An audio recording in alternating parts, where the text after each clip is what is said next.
जय श्री कृष्णा दोस्तों, स्वागत है आपका कृष्णा टेक चैनल पर। अगर आपने हमारे चैनल को अभी तक सब्सक्राइब नहीं किया है तो तुरंत कर लीजिए, क्योंकि यहाँ हम बात करते हैं जीवन, आत्मा, कर्म और श्री कृष्ण के दिव्य उपदेशों की। दोस्तों, आज का विषय बहुत गहरा है, एक ऐसा प्रश्न जो मनुष्य को सदियों से सोचने पर मजबूर करता आया है। क्या आत्मा सच में होती है या यह सिर्फ एक भ्रम है? कई लोग कहते हैं मरने के बाद कुछ नहीं बचता, सब खत्म हो जाता है। कुछ कहते हैं हमारी आत्मा कभी नहीं मरती, वह बस एक शरीर से दूसरे शरीर में जाती है। तो आखिर सच्चाई क्या है? क्या आत्मा वास्तव में अमर चेतना है या यह सिर्फ मानव कल्पना का एक हिस्सा है? इन सभी प्रश्नों का उत्तर हमें कोई और नहीं, स्वयं भगवान श्री कृष्ण ने महाभारत के रणक्षेत्र में दिया था, जहां एक ओर अर्जुन खड़ा था, हृदय में संशय, भय और करुणा लिए, और दूसरी ओर श्री कृष्ण, शांत, दिव्य और सर्वज्ञ, जो उसे आत्मा का सच्चा अर्थ समझाने आए थे।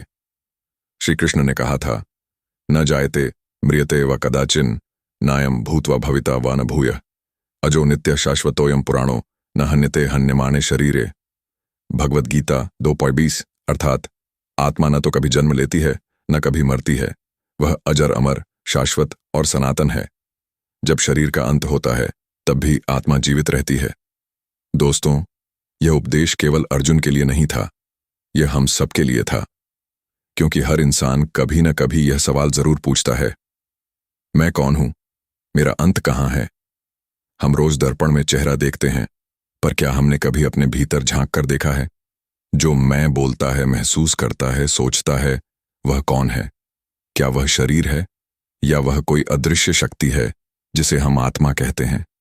कभी आपने सोचा है, जब कोई व्यक्ति मर जाता है तो उसके शरीर के सभी अंग तो वही रहते हैं, आंखें, हाथ, मस्तिष्क, सब कुछ वैसा ही, फिर भी उसमें जीवन क्यों नहीं होता?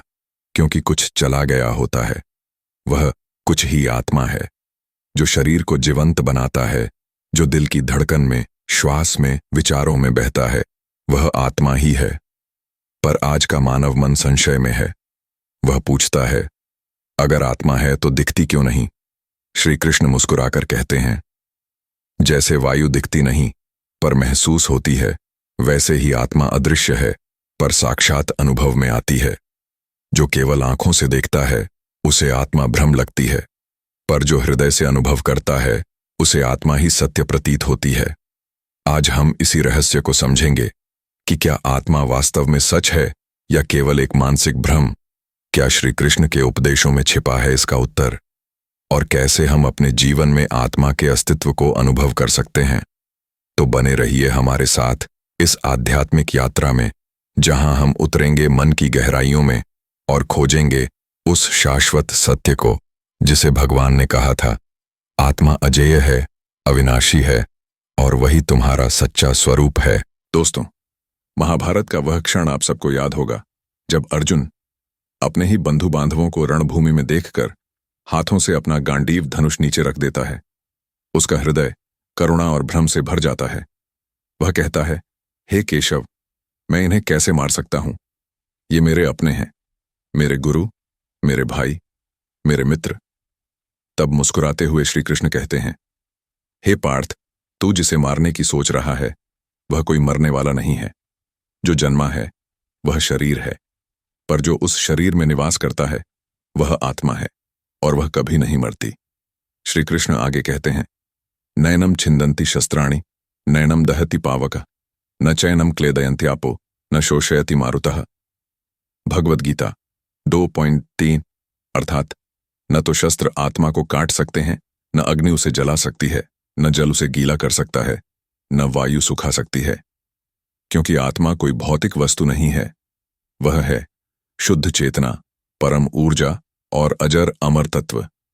श्री कृष्ण का यह उपदेश सिर्फ युद्ध के लिए नहीं था, वह हमें यह सिखा रहे थे कि जीवन और मृत्यु केवल शरीर की सीमाएं हैं, आत्मा की नहीं।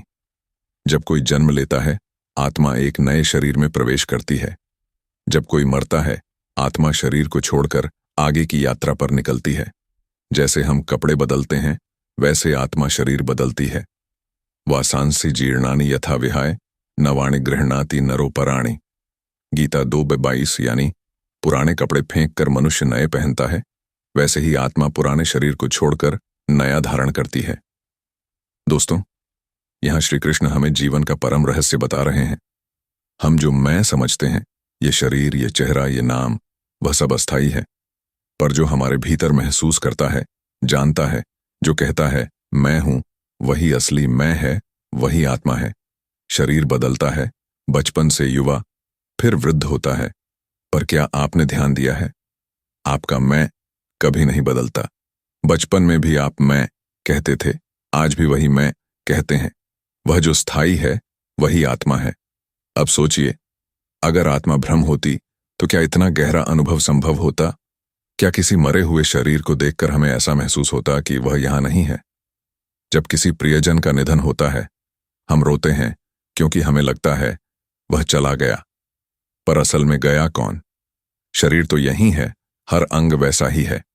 तो जो गया वह आत्मा थी, वह जो शरीर को चलाती थी, जो आंखों से देखती थी, जो दिल से महसूस करती थी।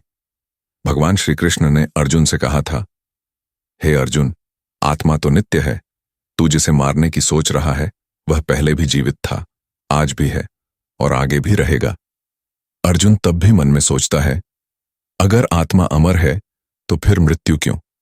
श्री कृष्ण उत्तर देते हैं, मृत्यु केवल परिवर्तन है, वह अंत नहीं, एक नई शुरुआत है। जैसे सूर्य अस्त होता है तो हमारे लिए अंधेरा आता है, पर सूर्य कहीं गया नहीं, वह तो बस किसी और दिशा में उदित हो गया। वैसे ही आत्मा एक शरीर से निकलकर किसी और अस्तित्व में प्रवेश कर जाती है। इसलिए श्री कृष्ण ने कहा, ज्ञानी व्यक्ति मृत्यु से भयभीत नहीं होता। वह जानता है कि शरीर तो नश्वर है, पर आत्मा कभी नहीं मरती, और यही ज्ञान मुक्ति की ओर ले जाता है। जब मनुष्य समझ लेता है कि वह शरीर नहीं, आत्मा है, तो उसे न दुख बांधता है, न भय सताता है। दोस्तों, आत्मा का यह ज्ञान केवल ग्रंथों का विषय नहीं, यह जीवन का अनुभव है। अगर हम कुछ पल शांत होकर आंखें बंद करके भीतर झांकें, तो हमें महसूस होगा एक प्रकाश, एक स्थिरता जो कभी बुझती नहीं। वह आत्मा है। यही आत्मा हमें सोचने, बोलने, समझने और प्रेम करने की शक्ति देती है। यही आत्मा संसार की हर जीव में है, एक ही चेतना अनेक रूपों में। श्री कृष्ण कहते हैं, ममैवांशो जीवलोके जीवभूतः सनातनः। गीता 15:7। अर्थात हर आत्मा स्वयं परमात्मा का ही अंश है। जैसे समंदर की हर लहर समुद्र का ही जल है, वैसे हर जीव की आत्मा भगवान का ही अंश है। इसलिए जब हम किसी और जीव को दुख पहुंचाते हैं, तो वास्तव में हम उसी परम चेतना को आहत करते हैं जो हम में भी है। यही कारण है कि श्री कृष्ण हमें सिखाते हैं, समदर्शी बनो, हर जीव में एक ही आत्मा का प्रकाश देखो, वही सच्चा ज्ञान है। और यही सच्चाई हमें भ्रम से निकालती है, क्योंकि जो आत्मा को देख लेता है, उसे संसार के सुख दुख में भेद नहीं दिखता। उसके लिए सब एक हैं, क्योंकि सब में वही एक चेतना बसती है। दोस्तों, हमने पिछले भाग में श्री कृष्ण के उस अद्भुत उपदेश को समझा, जहां उन्होंने कहा, आत्मा न जन्म लेती है, न मरती है। पर अब सवाल यह उठता है, आखिर आत्मा है क्या? क्या यह कोई ऊर्जा है, कोई चेतना, या फिर केवल एक धार्मिक कल्पना? आज हम इसी रहस्य की परतें खोलने जा रहे हैं और यह जानेंगे कि आत्मा को केवल समझा नहीं, बल्कि महसूस भी किया जा सकता है। श्री कृष्ण की परिभाषा, आत्मा चेतना का स्वरूप है।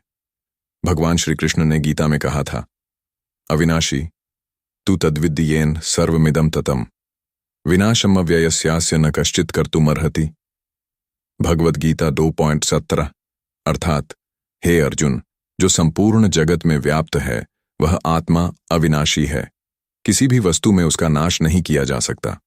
इस श्लोक में श्री कृष्ण चेतना की बात कर रहे हैं, वह शक्ति जो सब में समान रूप से विद्यमान है। आत्मा कोई शरीर नहीं है, वह शक्ति है जो शरीर को चलाती है। वह मैं जो हर प्राणी के भीतर बोलता है, मैं हूं, वह आत्मा है। शरीर और आत्मा में अंतर शरीर तो मिट्टी, जल, वायु और अग्नि से बना है, लेकिन आत्मा अनंत ऊर्जा है। शरीर जन्म लेता है, बढ़ता है, बूढ़ा होता है और मर जाता है, लेकिन आत्मा वह तो न कभी पैदा होती है न मिटती है। जैसे बिजली बल्ब में आती है तो बल्ब जल उठता है, पर जब बिजली चली जाए बल्ब बुझ जाता है। क्या इसका मतलब यह है कि बिजली खत्म हो गई? नहीं, वह तो बस किसी और माध्यम में प्रवाहित हो गई। वैसे ही आत्मा एक शरीर से दूसरे में प्रवेश करती है। शरीर तो बस बल्ब है और आत्मा वह ऊर्जा जो जीवन का प्रकाश जलाए रखती है। आत्मा को अनुभव कैसे करें?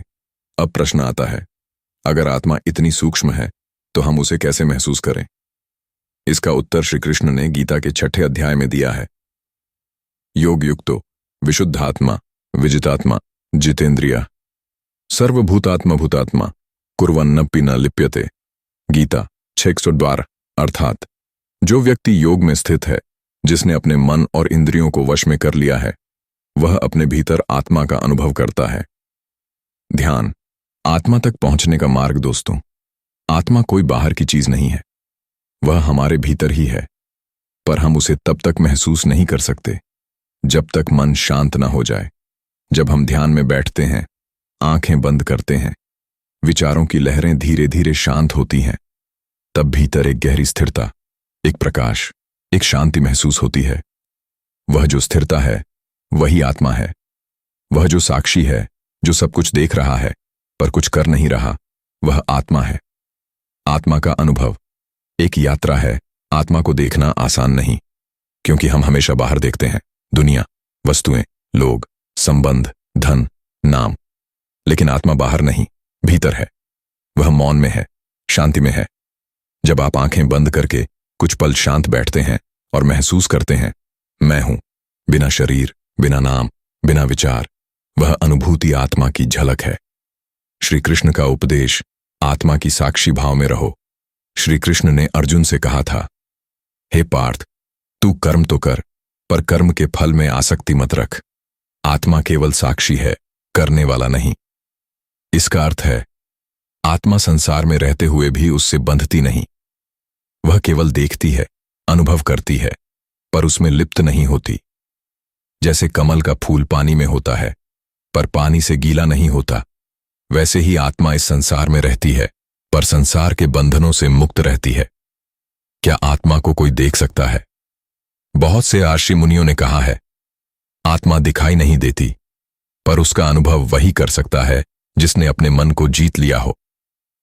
जैसे हवा को आप नहीं देख सकते, पर पत्तों की सरसराहट से महसूस कर सकते हैं, वैसे ही आत्मा को शरीर के भावों, मन की गहराइयों और ध्यान की शांति में महसूस किया जा सकता है।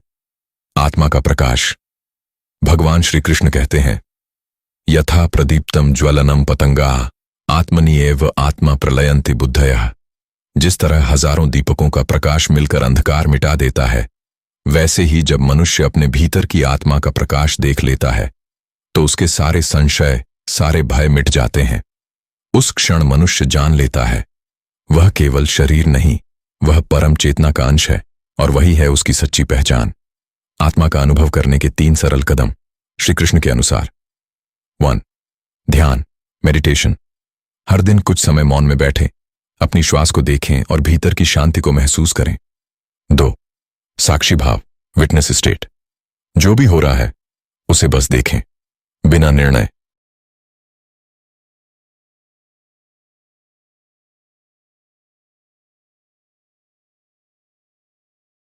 दोस्तों, अब तक हमने समझा कि आत्मा क्या है और उसे कैसे अनुभव किया जा सकता है। पर अब एक बहुत बड़ा प्रश्न हमारे सामने आता है, अगर आत्मा इतनी सच्ची और अमर है, तो फिर हमें वह भ्रम क्यों लगता है? क्यों हम इस सत्य को पहचान नहीं पाते? भगवान श्री कृष्ण ने गीता में इस रहस्य को विस्तार से समझाया है। वह कहते हैं, मायामेति ममांशो जीवलोके जीवभूतः सनातनः। गीता 15:7। अर्थात हर जीव मेरी अनंत शक्ति का एक अंश है, लेकिन वह आत्मा जब माया के संपर्क में आती है तो अपने असली स्वरूप को भूल जाती है। माया क्या है? माया का अर्थ है भ्रम, आवरण या वह शक्ति जो वास्तविकता को छिपा देती है। भगवान श्री कृष्ण कहते हैं कि यह माया इतनी शक्तिशाली है कि वह हमें यह विश्वास दिला देती है कि हम शरीर हैं, आत्मा नहीं। जैसे बादल सूर्य को ढक लेते हैं, पर सूर्य अस्त नहीं होता, वैसे ही माया आत्मा को ढक देती है, पर आत्मा कभी समाप्त नहीं होती। श्री कृष्ण की वाणी। माया का स्वभाव। दैवी ह्येषा गुणमयी मम माया दुरत्यया मामेव ये प्रपद्यन्ते माया में ताम तरन्ति ते। भगवद गीता 7:14। अर्थात यह माया 3 गुणों से बनी है, सत्व, रज और तम। ये बहुत कठिन है पार करना, पर जो व्यक्ति भगवान में समर्पित होता है वह इस माया को पार कर जाता है। माया मनुष्य के मन को भटका देती है। वह उसे यह विश्वास दिलाती है कि यह शरीर ही मैं हूं, यह धन, यह प्रतिष्ठा, यह परिवार, यही सब कुछ है। और जब यह भ्रम गहराता है तो मनुष्य अपने असली स्वरूप, अपनी आत्मा को भूल जाता है। कैसे जन्म लेता है भ्रम? श्री कृष्ण कहते हैं, भ्रम तब जन्म लेता है जब मनुष्य का मन इंद्रियों के वश में हो जाता है।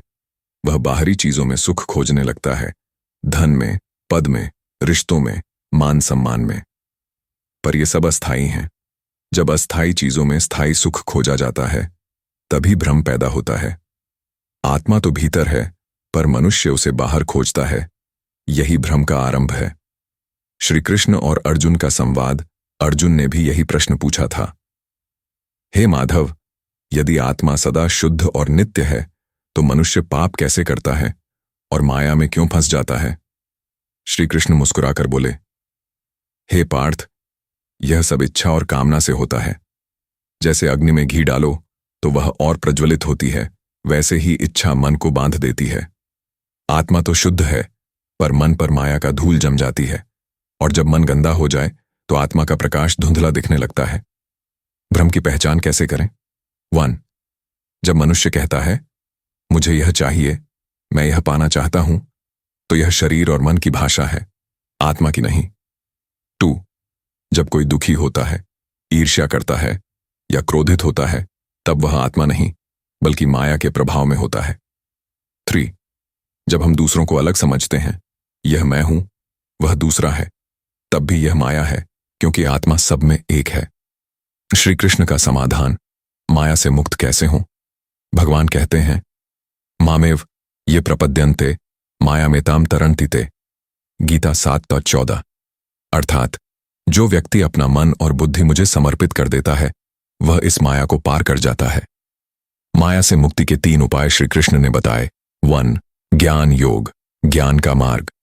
आत्मा और शरीर के भेद को समझो। जानो कि तुम यह शरीर नहीं हो, तुम वह शुद्ध चेतना हो जो इस शरीर में निवास करती है। 2. भक्ति योग, समर्पण का मार्ग। अपने अहंकार को छोड़ो और ईश्वर में पूरी तरह समर्पित हो जाओ। जब मैं का भाव मिट जाता है तब माया का प्रभाव भी खत्म हो जाता है। 3. कर्म योग, कर्तव्य का मार्ग। कर्म करो, पर कर्म के फल की आसक्ति मत रखो। जो व्यक्ति निस्वार्थ होकर कर्म करता है वह धीरे धीरे माया से ऊपर उठता है। माया और आत्मा का दृष्टांत, श्री कृष्ण का उदाहरण। श्री कृष्ण ने अर्जुन को एक सुंदर दृष्टांत दिया। जैसे कोई व्यक्ति दर्पण में अपना चेहरा देखता है, पर दर्पण पर धूल हो तो चेहरा धुंधला दिखाई देता है। जब धूल साफ हो जाती है तो चेहरा साफ दिखता है। वैसे ही आत्मा तो सदा शुद्ध है, पर माया की धूल ने उसे ढांक दिया है।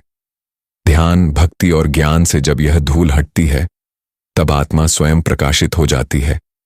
माया के लक्षण। जब हम आत्मा को भूल जाते हैं हमें लगता है कि सुख केवल वस्तुओं में है। हम दूसरों से तुलना करने लगते हैं। हम मैं और मेरा में उलझ जाते हैं और अंत में हमें मृत्यु का भय सताने लगता है। यह सब माया के लक्षण हैं, क्योंकि आत्मा न तो दुखी होती है न डरती। दोस्तों, पिछले भाग में हमने समझा कि आत्मा और माया में क्या अंतर है और कैसे माया हमें भ्रमित कर देती है। लेकिन अब सबसे बड़ा सवाल है, क्या आत्मा सच में मौजूद है? क्या यह कोई आध्यात्मिक कल्पना है या इसके पीछे कोई गहरा सत्य और प्रमाण छिपा है? भगवान श्री कृष्ण ने भगवद गीता में आत्मा के अस्तित्व को इतने तर्कपूर्ण और वैज्ञानिक ढंग से बताया है कि यदि हम ध्यान से समझें तो हमें पता चलेगा कि आत्मा केवल विश्वास नहीं बल्कि अनुभव करने योग्य सच्चाई है। श्री कृष्ण के अनुसार आत्मा का प्रमाण श्री कृष्ण ने गीता के 2 अध्याय में कहा, न जायते म्रियते वा कदाचिन नायम भूत्वा भविता वा न भूयः अजो नित्यः शाश्वतोयम पुराणो न हन्यते हन्यमाने शरीरे। गीता 2:20। अर्थात आत्मा न कभी जन्म लेती है, न कभी मरती है। वह नित्य, शाश्वत और पुरातन है। शरीर के नष्ट होने पर भी आत्मा का नाश नहीं होता। यह श्री कृष्ण का पहला और सबसे सशक्त प्रमाण है। शरीर बदलता है, आत्मा नहीं। शरीर का परिवर्तन, आत्मा की निरंतरता। श्री कृष्ण आगे कहते हैं, देहिनोस्मिन्यथा देहे कौमारम यौवनम जरा तथा देहांतर प्राप्तिर्धीरस्तत्र न मुह्यति। गीता 2.13। जैसे शरीर में बचपन, जवानी और बुढ़ापा आता है, वैसे ही मृत्यु के बाद आत्मा एक नया शरीर धारण करती है। धीर व्यक्ति इस परिवर्तन से विचलित नहीं होता। यह बिल्कुल वैसा ही है जैसे हम कपड़े बदलते हैं। कपड़े पुराने हो जाएं तो हम उन्हें त्याग देते हैं, पर हमारा अस्तित्व वही रहता है। वासांसी जीर्णानि यथा विहाय नवाणि गृह्णाति नरो पराणि। गीता 2:22। शरीर बदलता है पर आत्मा शाश्वत है। आत्मा का अनुभव विज्ञान के दृष्टिकोण से आइए अब थोड़ा आधुनिक दृष्टिकोण से देखें। जब कोई व्यक्ति मर जाता है तो उसका शरीर वहीं होता है, सारे अंग, सारी कोशिकाएं, सब कुछ वैसा का वैसा। फिर भी उसमें जीवन क्यों नहीं रहता? क्योंकि कुछ उस शरीर से चला गया। वही है आत्मा। विज्ञान उसे कॉन्शियसनेस या लाइफ एनर्जी कहता है, लेकिन आज तक विज्ञान इस चेतना का स्रोत नहीं खोज पाया। कोई भी वैज्ञानिक यह नहीं बता सका कि यह जीवन की चिंगारी कहां से आती है। कई वैज्ञानिकों जैसे डॉ. Ian Stevenson, university of Virginia ने हजारों बच्चों के पास्ट लाइफ मेमोरीज का अध्ययन किया। कई बच्चों ने ऐसी बातें बताईं जो उनके पिछले जन्म के व्यक्तियों और स्थानों से सटीक मेल खाती थीं। यह भी आत्मा के अस्तित्व का एक अनुभवजन्य प्रमाण है। आध्यात्मिक अनुभव। आत्मा की अनुभूति। श्री कृष्ण कहते हैं कि आत्मा को बुद्धि से नहीं बल्कि अनुभव से जाना जा सकता है। जब मन शांत होता है, जब विचार रुक जाते हैं, तब भीतर एक गहरी उपस्थिति महसूस होती है। वही आत्मा है। योगी और अर्षि इसी आत्मानुभूति की साधना करते हैं। ध्यान में बैठकर जब मन स्थिर हो जाता है तो साधक स्वयं को शरीर से अलग अनुभव करता है। वह देखता है, मैं देख रहा हूं, लेकिन देखने वाला कौन है? वह आत्मा है जो साक्षी रूप में विद्यमान है। श्री कृष्ण का वैज्ञानिक दृष्टांत। श्री कृष्ण ने आत्मा को समझाने के लिए अर्जुन को एक बहुत सुंदर दृष्टांत दिया। जैसे सूर्य एक ही होते हुए भी अनेक जल कुंडों में अलग अलग दिखता है, वैसे ही एक आत्मा अनेक शरीरों में निवास करती है। सूर्य एक है पर उसके प्रतिबिंब असंख्य हैं। उसी प्रकार परमात्मा से अनेक जीवात्माएं उत्पन्न होती हैं, पर उनका मूल एक ही है। आत्मा का अस्तित्व तर्क से समझे। वीइंग, मैं हूं का अनुभव। जब आप कहते हैं मैं सोच रहा हूं, मैं देख रहा हूं, तो यह मैं कौन है? शरीर तो केवल उपकरण है, पर अनुभव करने वाला स्व ही आत्मा है। 2. नींद का उदाहरण। जब हम गहरी नींद में जाते हैं तब शरीर निष्क्रिय होता है, पर जागने पर हम कहते हैं मुझे बहुत अच्छा लगा, यानी अनुभव करने वाला कोई तो था, वही आत्मा है। 3. मृत्यु का रहस्य। मृत्यु केवल शरीर का परिवर्तन है। अगर शरीर ही सब कुछ होता तो मृत्यु के बाद भी चेतना बनी रहती, लेकिन नहीं रहती, क्योंकि चेतना का स्रोत आत्मा है जो देह छोड़कर आगे बढ़ जाती है। श्री कृष्ण का उपदेश, आत्मा को पहचानो। य एनम वेत्ति हंतारम यश्चैनम मन्यते हतम उभवतो न विजानीतो नायम हंति न हन्यते। गीता 2:19। जो आत्मा को मारने वाला या मारा गया समझता है वह अज्ञान में है, क्योंकि आत्मा न मार सकती है न मारी जा सकती है। यह उपदेश दर्शाता है कि जो आत्मा को जान लेता है वह मृत्यु के भय से मुक्त हो जाता है। उसे ज्ञात होता है, मैं न जन्म लेता हूं न मरता हूं, मैं तो केवल रूप बदलता हूं। दोस्तों, आत्मा कोई कल्पना नहीं बल्कि साक्षात सत्य है। वह हमारे भीतर चेतना के रूप में विद्यमान है। वह हमें सोचने, महसूस करने और जीने की शक्ति देती है। शरीर केवल आत्मा का वाहन है, और जब यह वाहन पुराना हो जाता है तो आत्मा एक नया वाहन ग्रहण कर लेती है। श्री कृष्ण का संदेश स्पष्ट है, आत्मा को जानो, क्योंकि वही तुम्हारा वास्तविक स्वरूप है। जब तुम यह जान लोगे तो न मृत्यु का भय रहेगा, न मोह, न भ्रम।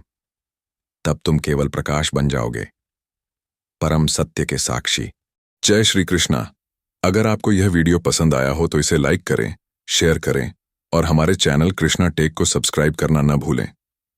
कमेंट में जरूर लिखें, आत्मा सत्य है, ताकि इस दिव्य संदेश को और भी आत्माओं तक पहुंचाया जा सके।